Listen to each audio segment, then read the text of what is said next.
If you're having any issues, you can drop those in the attendee chat, and tech support will help you troubleshoot right away. We have a great program lined up for you today. We're going to talk with Jason Beale. He's the education program specialist at Shavers Creek Environmental Center. We will be starting in just a couple minutes. Until then, let us know who you are and where you're watching from today. You could drop that information in the chat on the bottom of your On24 console. Thanks for joining us.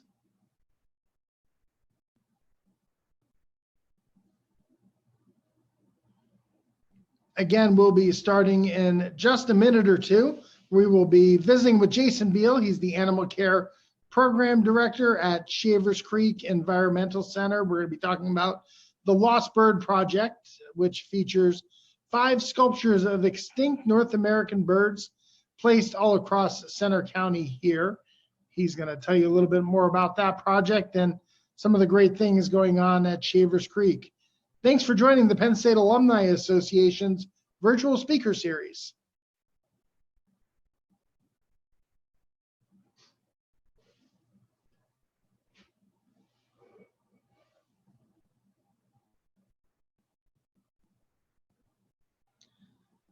Once again, I see the room is filling up. Let us know who you are and where you are watching from today for the first edition of the virtual speaker series presented by the Penn State Alumni Association of 2022. Happy New Year.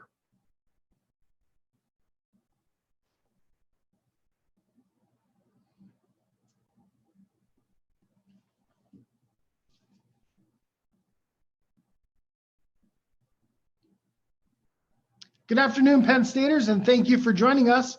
I'm Paul Clifford, CEO of the Penn State Alumni Association, and I'd like to welcome everybody to today's virtual speaker session, which is being recorded. We are encouraging you to participate in today's discussion based on the features made available in the audience console. You can view slides, hear the presenter via the media player, submit questions to the presenter through the Q&A box, use closed captioning, and chat with fellow attendees, and much, much more. We are live streaming today's presentation, and this live stream has been made possible through the gracious support of a donor and the Fund for Access, Ideas, and Audacious Goals. Today's presentation will be archived and available on our website after the event. This afternoon, we welcome Penn State graduate Jason Beale. He is the Education Program Specialist at Shavers Creek Environmental Center. Penn State is hosting the Lost Bird Project, featuring 5 sculptures of extinct North American birds through August of 2022. The project, which encourages activism and thoughtful discussion, serves to memorialize birds driven to extinction in recent years by human activity. Today, you'll learn about the project's history and the lost species. You'll find out where you can see the sculptures and hear recovery success stories to inspire and empower community-based conservation. Today's speaker, Jason Beale, is a lifelong conservationist. He has directed Nature Center and Preserve, led land acquisition and habitat stewardship projects, engaged in environmental advocacy, and developed educational programs. Jason currently serves as the Educational Program Specialist at Penn State's Shavers Creek Environmental Center, supporting student and community engagement. Jason holds several degrees and certifications from Penn State and lives near State College. Jason, thanks for joining us today. Thank you so much, Paul. Really looking forward to this opportunity. I'm looking forward to hearing more about the Lost Bird Project. I'll turn it over to you. Excellent.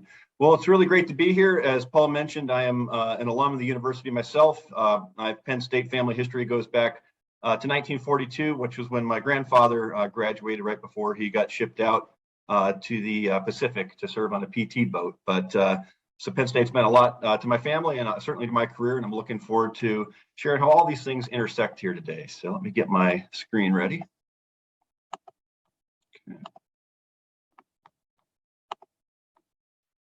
Okay, so the Lost Bird Project is an art installation, as Paul mentioned, and we have brought it here to Penn State through Shavers Creek for the next year. And really our goal is to cultivate community-based conservation. And so we'll be talking a little bit more about that. But with a more formal welcome, I'd like to invite you to virtually to Shavers Creek, where I'm presenting from. We have the new Klingsberg Aviary you can see on the left that was recently named by philanthropist Dr. Cyrus Klingsberg. Very excited. The aviary is open, but as you can see on the right, there's a lot of snow, including on our lost bird sculpture, the passenger pigeon. But the bottom line, if it's safe to get out, it's always a wonderful time to visit Shavers Creek. And I also hope to highlight some of our partners, which are also worthy of visits as well over the next year during the Lost Bird Project. And so what the project also is, it's really a partnership. It was an opportunity to bring, obviously, conservation, the arts, and education all together. And Penn State, being its own community of communities, it was a wonderful opportunity for us to work with a lot of different organizations under that umbrella. So with Penn State Outreach, Shavers Creek is housed there, as well as the Arboretum, which has recently moved in the past year to Outreach, so two great partners there. Penn State Altoona is hosting one of our sculptures, and we also have an exhibit for the next week in the Hub exhibit cases, which we did in conjunction with the College of Agriculture, the Ecosystem Science and Management group. Also, of course, work with the Alumni Association, which has housed our Labrador duck sculpture and hosting the program today, and then Student Affairs, which has done some work to help promote the project and get students engaged at the Hub. And then our last partner is Center County Parks and Recreation, and they are actually housed, or their Millbrook Marsh Nature Center, which is hosting our Heath Hen, is actually housed on Penn State land, so a nice tie in there as well. And so what is the Lost Bird Project? As I mentioned, there's certainly art, there's certainly the natural history, but really what we wanted to do is create community conversations about what nature means to us, and art is a great way to do that. And ideally, we want to highlight all the wonderful things that are already going on in the community related to conservation and how people can connect. And so you see there, dwindling biodiversity. Biodiversity is a major theme at Shavers Creek and what we teach, and really what we're teaching about is those relationships between people and people and people on the land. The Lost Bird Project is a great way to do that. So let's take a closer look at the 5 species that we're discussing. So you can see the great auk there off the coast of Newfoundland. This was a large flightless bird, so it was hunted by sailors, and unfortunately a volcanic eruption killed the last population. Down below on the right, you see the heath hen. The heath hen disappeared in the 1930s, but the heath hen is like a chicken-like bird. If you're familiar with the ruffed grouse, the state bird of Pennsylvania, or any of the prairie chicken species out west, that's what this bird was like. So it was a fowl-like creature that lived on the ground in shrubs and thickets, feeding on insects, feeding on fruits. And in that habitat there on Cape Cod was where it made its last stand. And at the bottom here, you see the Carolina parakeet, even though the Carolina parakeet is pointing to Florida, which was one of the last places this species was seen. This parakeet actually ranges throughout the entire eastern United States, so all the way up into Minnesota, even into southern Ontario. And so to think if you were here in the summer, 70, 80 years ago, there would have been wild parrots or parakeets potentially flying around in this area. The Labrador duck is another species that we'll talk about. That's the one that's housed at HIMSS Alumni Association. And the passenger pigeon, which was the last individual passed away in the Cincinnati Zoo in 1914, was once considered the most numerous bird on the planet. And so kind of leading with the passenger pigeon here, I mentioned that was the most numerous bird on the planet. There are recollections of naturalists talking about this bird and their flocks just blackening out the sky for hours or days. They would move into forests, feed on the nuts, the chestnuts. Of course, the chestnut is a species that has gone functionally extinct in our landscape, and then move throughout the east. So this massive group of birds moving around, spreading their nutrients, moving seeds around, incredible part of the landscape. And they were really hunted mercilessly because of their abundance. There was a view that that abundance could not disappear. But because of the nature of the size of their flocks and the way they needed to breed in these big groups, probably coupled with the loss of chestnut trees, this species was on the brink of extinction in the 1900s. And as you see there, disappeared 14 years later in the Cincinnati Zoo. So these are the drawings that you see right now, I should mention, of John James Audubon. And Audubon was one of the first American naturalists to try to paint birds and share in an identification format the different biodiversity of the Americas here. And so the Carolina parakeet here, again, was another flocking creature, and that seems to be something that's very important when we talk about extinction. So these species live together in big groups. The parakeet, parrots love fruits. And so if you go down to Central and South America and see species feeding there, they're often working on those type of plants. Would have been no different here in the United States. And as we brought orchards into the area, apples and pears, that created an abundant food source for these birds. And so these flocks would come in to feed, and the flocks were persecuted because they were a threat to the agriculture. And so this species also disappeared in the early 1900s, 1918. So there's the heath hen that you see there on the left. Again, I mentioned it's a chicken-like bird, and you can see that cryptic camouflage that helps it to blend into its breeding habitat there. You'll also notice on the side of the bird on the bottom there, kind of a reddish patch, and that is part of the breeding display that these birds do. Our native ruffed grouse, the state bird, is known for booming in the forest. It beats its wings together in a big booming sound.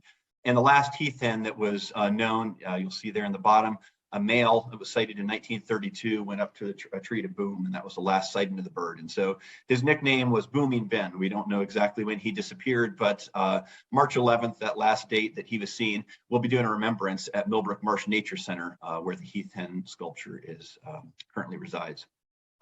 So the great auk that you see there in the middle is a very interesting bird, not something that we would have seen here in the terrestrial mainland of the Americas. Very penguin-looking like. But it is a group of birds called alcids.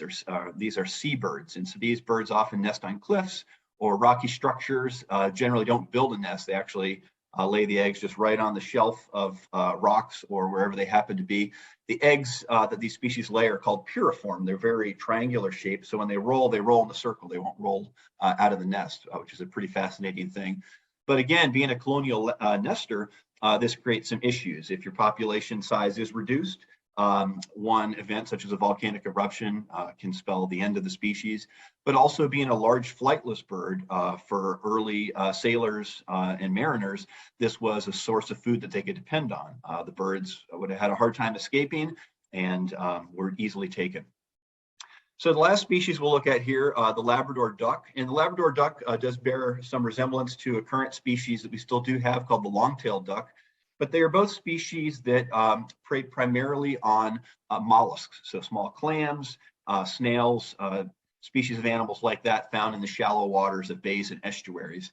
And as the East Coast became a very important hub for commerce around New York and Boston, and also the resulting pollution of our cities in those early years, coupled with some other impacts, led to the disappearance of the Labrador duck.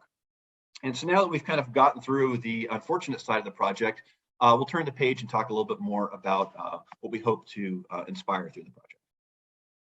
So the passenger pigeon, as you can see, again, back at the Klingsburg Aviary at Shavers Creek, would have been a species that used that forest around Shavers Creek, the oak and the hickory forest, a lot of what we call mast, those natural tree nuts. And so this species in us is a sense of a historical marker of what has been lost in this forest. But with the raptors in our aviary, one of the things that we often talk about with our visitors is the time to protect the species as well. It's still common. And so while we're not bringing the passenger pigeon back, the species that reside at Shavers Creek at the Klingsburg Aviary are a variety of stories about conservation. And so we have some species that have recovered, some major success stories, such as the bald eagle and the peregrine falcon. We also have some species such as the barn owl or the American kestrel, which are currently declining in the area. And at Shavers Creek, we have a very active nest box program and nest watch monitoring, where citizens can engage and help protect the conservation and the future of these species. We also have some very common species there, such as the red-tailed hawk, which is really kind of like the American robin of the raptor world. And so if you're in the Penn State area or have the opportunity to come visit, always encourage you to come to Shavers Creek and learn about really the history of ornithology through the eyes of our interpreters and through these animals, which have seen so much change in the landscape, and celebrate the victories they've had and how you can get involved in conserving the species that are still struggling. This is the Carolina parakeet out in the garden at the new Arboretum Bird and Pollinator Garden, which another destination here at the Penn State area was dedicated this past fall. This expansion of the already dramatic gardens is just exceptional. The bird garden is filled with native plants, and it has this human garden here with just vegetable species. And of course, like everything at the Arboretum, it's done very, very well. It's beautiful, a great place to walk. spend as much time as you like. And as people are out there exploring, they're wondering, what is this sculpture? And so this is, again, that Carolina parakeet, the native parrot that we had here in the eastern United States. And again, with the idea of place-based conservation, we wanted to place it in the human gardens around the human food sources. And that relates back to its standing there in the orchard as an agricultural pest back at the turn of the century. Because coexistence with wildlife is not easy. It is always a challenge.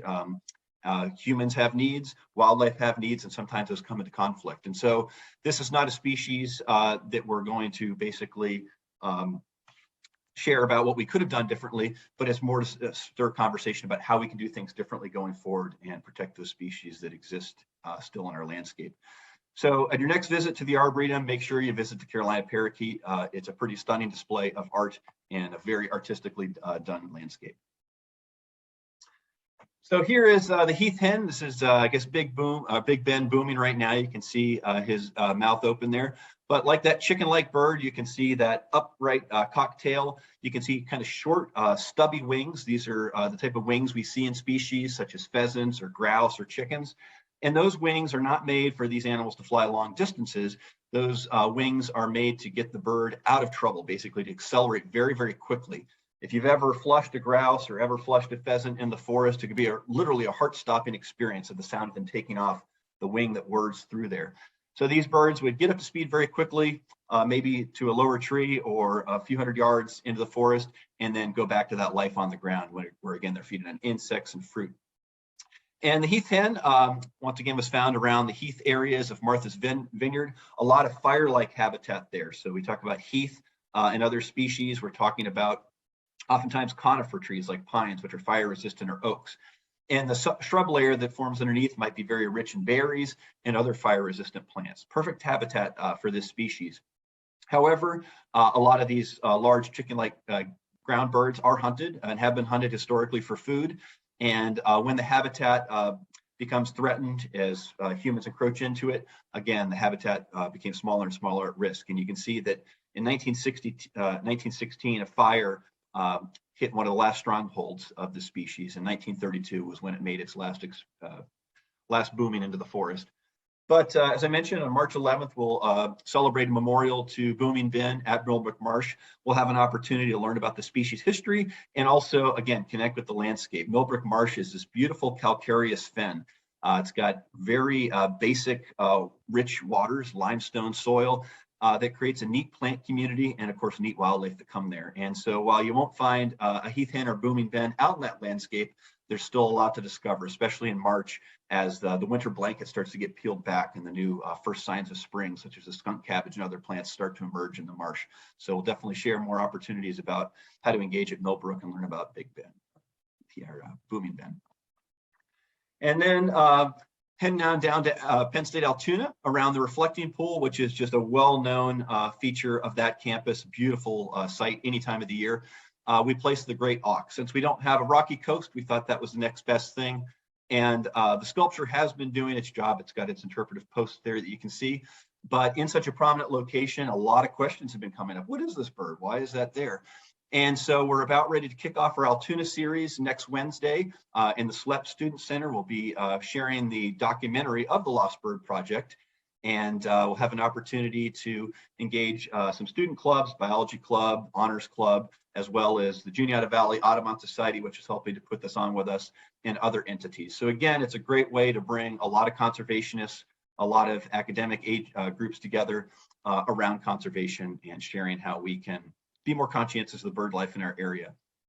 Juniata Valley Audubon Society, our partner there, has done a long time great work in the area around Blair County, promoting the conservation of wildlife, working with Shavers Creek, and they've also helped to promote students into internships, which then they get their experience on the ground through Penn State projects and programs. So a wonderful partnership, and we're looking forward to continuing that next week at Penn State Altoona. And so with the Alumni Association, this brings us right back to the Hintz Family Alumni Center. And again, near the water, we have the Labrador duck. You can see tucking its beak into its wing. That's a common resting position for a lot of birds. This is another site that people have gone to, like the Arboretum, as a place to just relax and kind of maybe get away from the hustle and bustle of campus, or enjoy right now a quiet wintry walk bottom line, it's always a beautiful place to visit. And since August and the sculpture's been there, it's received a lot of questions. We were able to do a couple of features on it in the Daily Collegian, as well as the Center Daily Times, and highlighting how these sculptures have already started that conversation about conservation prior to a lot of the educational outreach. And I should mention as well, these sculptures did come with some sponsorship. So Historic Penns Cave and Wildlife Park, another neat educational resource in the community over there in Penns Valley, helped sponsor this, Russ and Jeannie Schleiden. And so we're very grateful for their sponsorship. We also had the DeVoris family sponsor the Great Auk for us at Penn State Altoona, and Galen and Nancy Dreibelbis sponsored the Carolina Parakeet at the Arboretum at Penn State. So expanding our art connection, we had the unique opportunity to work with the Hub Robinson Gallery as well. And there's a great team there, Lindsay Lanfried and Sarah Kipp, who not only have a strong and great experience with the art history and the art community, but also have a lot of interest in conservation. And so they worked with us to put together some exhibits and recently hosted what was called Wind Spirits. And so they invited 3 artists to come in residence and share a variety of their work related to the wind and species that use it. And so that included birds, of course, but also things like seeds, which need the wind to move around to keep their species moving forward. We had a nice reception there in October, which involved some student groups as well as some conservation and sustainability representatives. So a great way to share the Lost Bird Project and community conservation.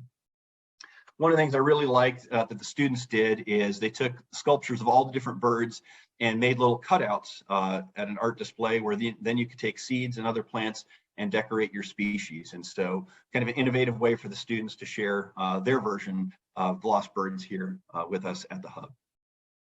And for the next week, if you can get to the Hub, you can visit the display cases across from Student Affairs. And right now, we're housing some exhibits that we set up to promote the project in conjunction with Ecosystem Science and Management. We've got a really great team of faculty and researchers here, not just at University Park, but Penn State Du Bois and many other of the campuses around. A lot of students have engaged in conservation over the years here related to birds, and we see them out in the field professionally continue to do it. So it's a great opportunity to highlight how this can be a career for students and steer them toward that direction. So you can see on the left, a great blue heron mount from Shavers Creek. We have the locations of the sculpture, and there at the bottom, you'll see a couple of eggs in a tray. Those are eggs from our peregrine falcon at Shavers Creek. She lays eggs that are unfertilized, but this is a species that we almost lost back in the 1970s. And due to conservation agencies, private citizens, and nonprofits, we were able to bring that species back. And so we like to highlight the success stories, as well as Rachel Carson, the famous scientist from Pennsylvania that wrote Silent Spring. She's really considered kind of the godfather of the environmental movement.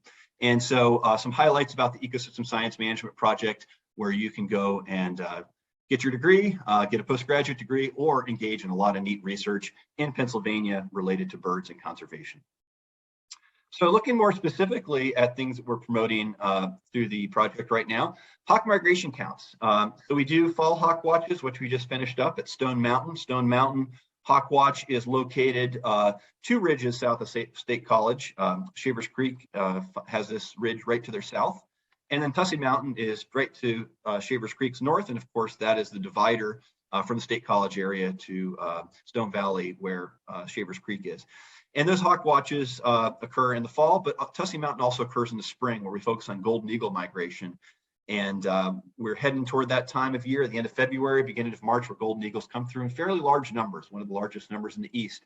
And it was actually Penn State students that discovered that spring break about 21 years ago. And so a really excellent tie-in, once again, to how academics can influence conservation. So our counter is up there every year, tracking those species, engaging the community. So you can go to the Tussey Hawk Watch website and figure out how you can go up and see a golden eagle in the wild. The other thing that we're focusing on right now as well, we just finished up our deer rifle season, is non-lead hunting. Pennsylvania has a very strong hunting tradition, but lead ammunition can cause a lot of health issues and can be fatal for avian scavengers in particular. I'll discuss that here in just a moment.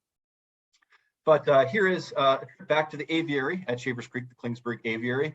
No snow on the ground right now. This is a picture from the summer. But again, the goal of these birds here is to promote the conservation initiatives and the Lost Bird Project. And so this is a site of a typical hawk watch. If you've ever had the chance to recreationally just hike up to any of our ridges here in central Pennsylvania or visit the hawk watch, you see a lot of rocks. So it can be a little challenging getting out to some of these, but these are great habitats to explore as a naturalist, beautiful views of the valleys, and opportunity to participate in that science. And so here is a beautiful adult golden eagle coming over on the website for the Tussey Mountain Spring Hawk Watch. You can see that golden wash on the back of the neck, which gives the species its name. Really an impressive animal that we only see in migration and in small numbers wintering in our area.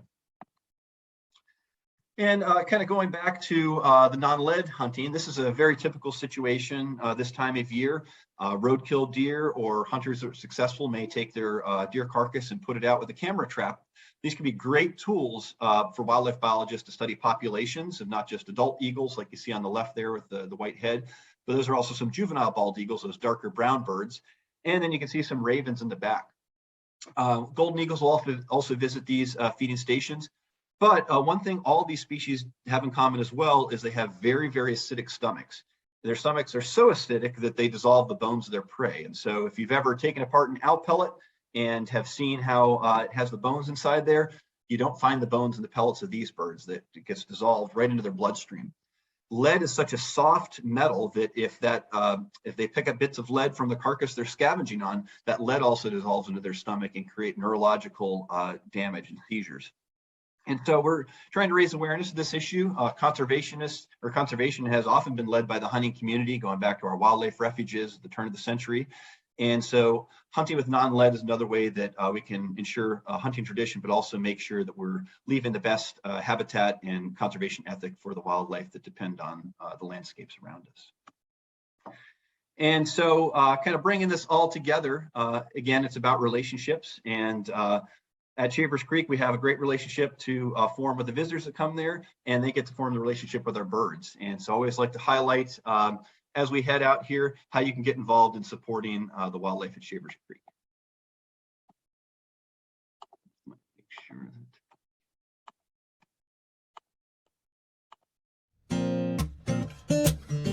Hi, my name's Abby and I'm the Aviary Program Coordinator at Shavers Creek. This winter we'll have the opportunity to support the ambassador animals like Alula here who live at Shavers Creek. For more information about sponsoring an animal, visit shaverscreek.org to learn more about becoming an honorary animal caretaker.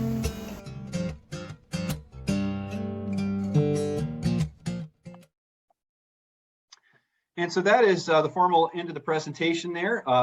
Bottom line, I hope you enjoyed learning a little bit about the Lost Bird Project. I hope your interest is piqued to go and visit all of the 5 sites, or if you can't, to check out shaverscreek.org and look at the Lost Bird Project page and see how you get involved virtually or otherwise. But thank you very much, Paul, and for the rest of the Alumni Association for hosting me today. And I'm happy to take any questions you might have. Jason, we do have some questions that are coming in here. First, thank you so much for the presentation. Let's start with the future of the sculptures and the program. I know that they are on display until August of 22, I believe. Is there a plan for, what's the plan for the sculptures afterwards? Are you potentially thinking about doing more sculptures, maybe other locations? What's the future of the program look like? It's actually somewhat undecided. So the Lost Bird Project is a traveling exhibit. So Todd McGrain, the artist that built the sculptures, does have them to rent out. And so that's what we did. We rented that in. However, host sites can also perch any or all of the sculptures as well. I believe Texas A&M has purchased all 5 of the sculptures and has them on display there.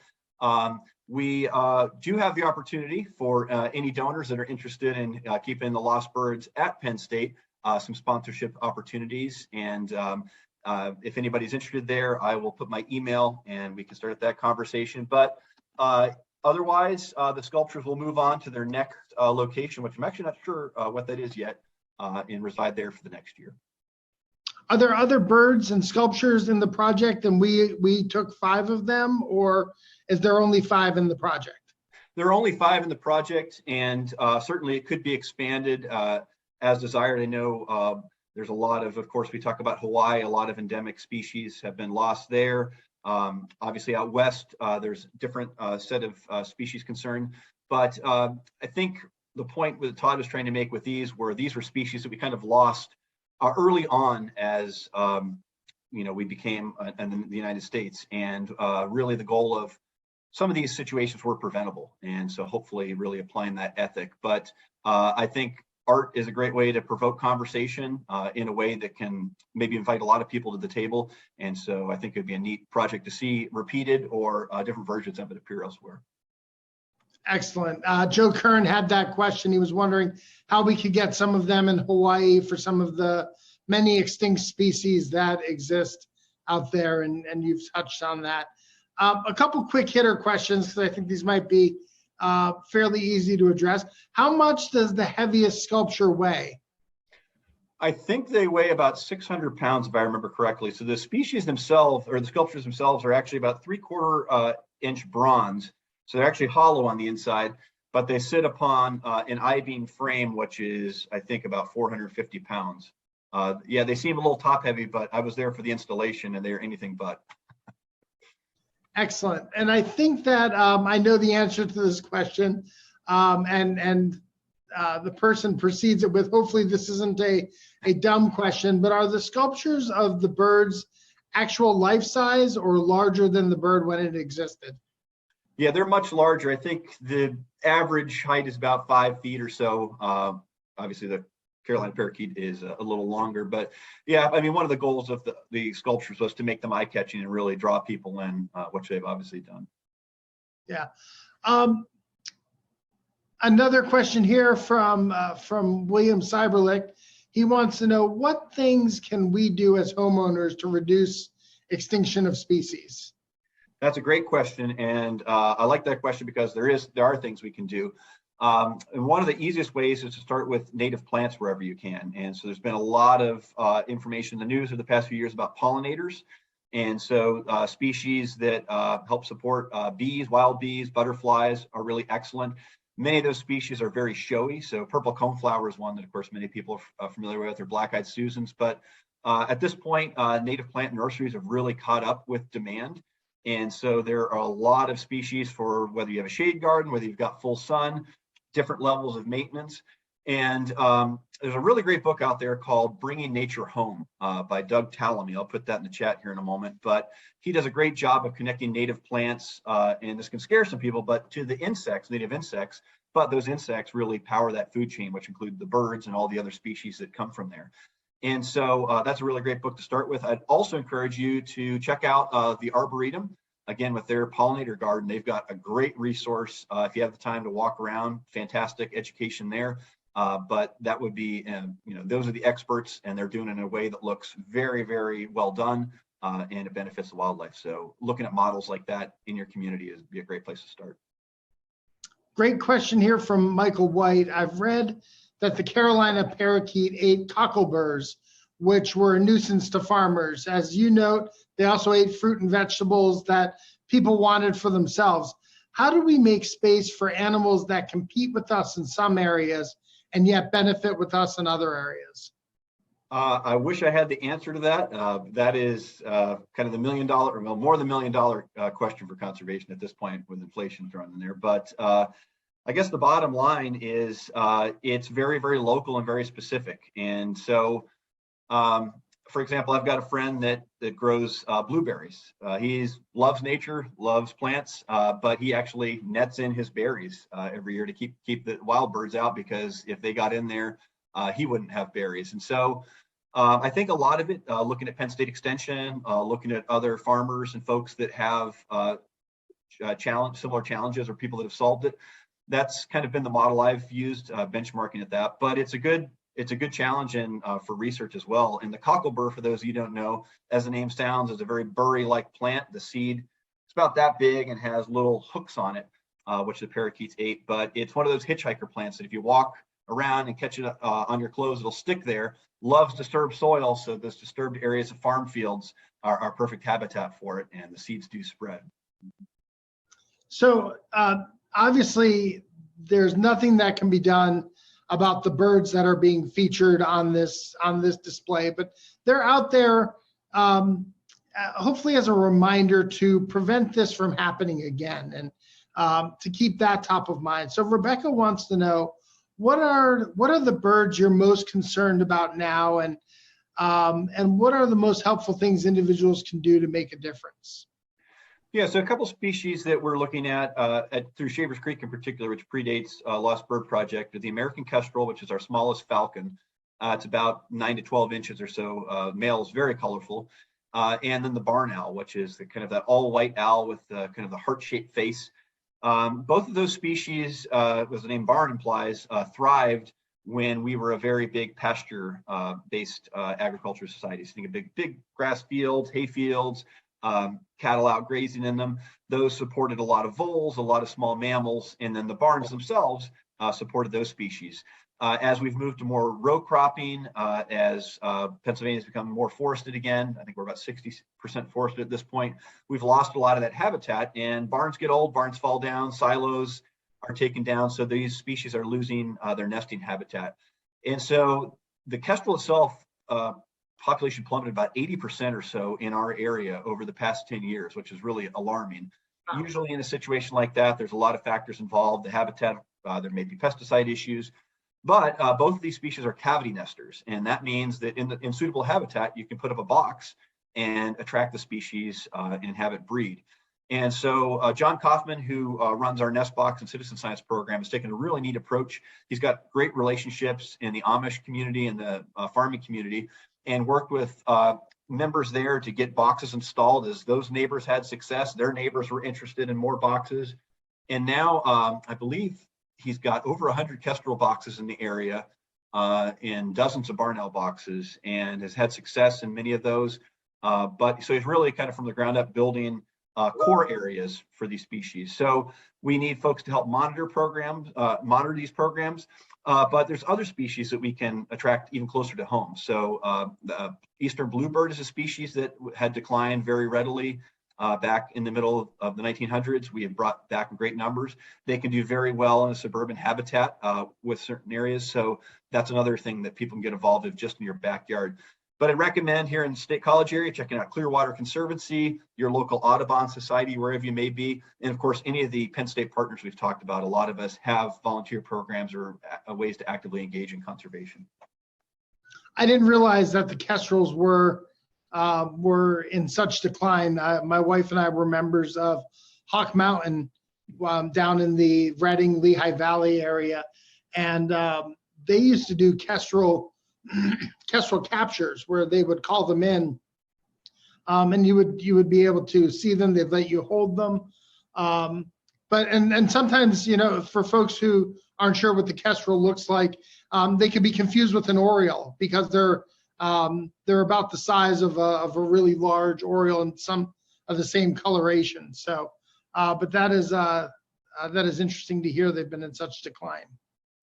Yeah, and it's what we see a lot of times is sliding baseline. And so, you know, at Shavers Creek, you know, you'd have somebody walk in and say, "Hey, I used to see kestrels on the power lines all the time driving to work. I don't see them anymore. What happened?" And very often, that is how a lot of this awareness gets raised. You know, in certain communities, people start asking the question. You realize a lot of people are asking the same question. It's time to look deeper. And so, I think it's really a perfect example of the role that Penn State can play, getting students involved in this actual conservation. And as I say, many of them get inspired by it and then go out to do similar things in the field elsewhere. So it's nice to see that tradition of ornithologists that continue to come through Pennsylvania and Penn State. So Rebecca has a question. Thinking that the Wildlands Conservancy might enjoy partnering, Lehigh Valley, Penn State is centrally located. If there were another sculpture to feature, maybe not necessarily to feature on this project, but what are some maybe other ways that you all are partnering with folks around the Commonwealth? A lot of what we're focusing on is raptor conservation traditionally through Shavers Creek. And that's because raptors have been a really big part of our program since 1981. We now actually have a crow, so I keep on saying Raptor Center, but I guess aviary, the Klingsburg Aviary is the proper term. But that's really one of the best ways to do it. We talk about raptor migration, especially in the Lehigh Valley. We're talking about our ridges, which are very important for migration, of course, near Hawk Mountain as well. But you're also talking about the forests in those ridges, which support broadwing hawks, as well as some of the other species, those breeding habitat. And so when you protect breeding habitat for a species like a bald eagle or a large raptor like that, you're protecting huge blocks of habitat, which also protect the other species that depend on that as well. So the waterfowl that are there, a variety of mammals, and of course those native plants. So it's really kind of a keystone conservation when you're focusing on raptors. And so that's been one of the big approaches we've taken. So we've talked about some things homeowners can do. Jaden's got a pretty specific question. I know this is an issue in areas where there's new construction going on, but is there a way that we can minimize birds hitting windows? And I know a lot of homeowners deal with that. Yeah, that is actually one of the biggest conservation issues has really come into the fore. I think Audubon released in the past year some statistics on that, but billions of birds being killed by trees. So I just put a link in the chat. I hope I spelled it right. Birdphilic is an organization that's actually created by former Penn Stater, Judy Bose. Judy is now out working on her PhD in the University of Washington, and she's actually studying the built landscape from a landscape architecture point of view and how it influences birds and things we can do there. But there are also a lot of resources. Audubon, American Bird Conservancy, many of these organizations are stepping into kind of the bird collision area. At Shavers Creek, we put in bird safe glass, which can be fairly expensive or a new technology for people. New technology, obviously, sometimes there's hesitancy to embrace those. But if you're interested in the area to see what that looks like and talk about it, you can certainly visit Shavers Creek. But check it out online. And the big key is talking about this early in the process and really kind of putting it in as a value of part of the design. Kind of a classic example would be Cornell Lab of Ornithology made a big glass building for their ornithology center right near the lake, but it also became a big threat to the birds, and they had to hang coverings in front of it. And so really understanding that landscape, what you're likely to attract, and the options available to you, both through design and through materials. Absolutely. Jason, there's a lot of opportunities to come out to Shavers Creek. Talk about some of the annual events that you host out there. There's a question specifically about when Maple Fest is. So maybe if you could touch on some of the ways that the community interacts with Shavers Creek. Yeah, so Shavers Creek officially opens the 27th. So next week we do close down a little bit to the winter, and it's pretty icy there right now. So you don't want to come out at this very moment anyway. But we are hoping that all of the ice will be gone. We'll have still a beautiful wintry landscape the weekend of March 26th and 27th, which is the return of the Maple Harvest Festival. It's been on hiatus during the pandemic, but we'll be doing it outside. If you've never been to the Maple Harvest Festival, it's a great way to fill your mind with all kinds of facts about maple sugaring here in the northeastern North America, as well as fill your belly with delicious pancakes, which we make and give right on site. The students run a lot of the Penn State students run a lot of the activities, so you get to see students actually engage in classwork for credit as they host you. And it's always a beautiful time to be at Shavers Creek. So it's win-win-win. We are going to be selling tickets online in advance, and I do believe we are decreasing the number just to be COVID safe. So check out shaverscreek.org and get your tickets today, because the Maple Harvest Festival is really one of the best ways to kick off the spring here in Pennsylvania, and spring is beautiful in Pennsylvania. Well, Jason, we really appreciate you taking time to share more about the Lost Bird Project. If you are tuning in to us today and you're by the Hintz Family Alumni Center and you want to come out and check the installation that is here in our gardens, feel free to do so and stop in and say hello to us at the Alumni Center. Jason, if people want more information about Shavers Creek or about the project, where can they find that? Go to shaverscreek.org, and under programs, there's a Lost Bird tab. Everything is under there with a big running list of programs. You can access different maps through Google or Apple and figure out how to get to the sculptures so you can see them firsthand. That's all the time we have for today. Thanks again, Jason, for joining us. And we want to thank all of you who tuned in to today's virtual speaker session. As a reminder, you can find the full listing of our events online, in-person events at alumni.psu.edu/events. Thanks again, and we are Penn State.